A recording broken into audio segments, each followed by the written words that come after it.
अस्सलामुअलैकुम guys, I am Sana Khan. Welcome to my channel. तो आप देख रहे हैं सना खान टीवी।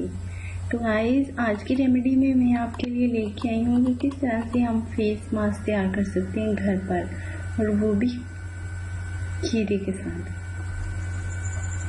तो गाइस, आपने खीरे का रस लेना है, लेमन का रस लेना है और एलोवेरा का गोदा लेना है। इन तमाम अज्जा को एक एक खाने का चम्मच लेकर हनी के अंदर मिक्स करना है, शहद के अंदर, और इसे अपने फेस पर अप्लाई कर लेना है। तकरीबन 20 मिनट बाद आपने अपने फेस को ठंडे पानी से वॉश कर लेना है। जिल्द आपकी साफ और शफाफ और हमवार नजर आएगी।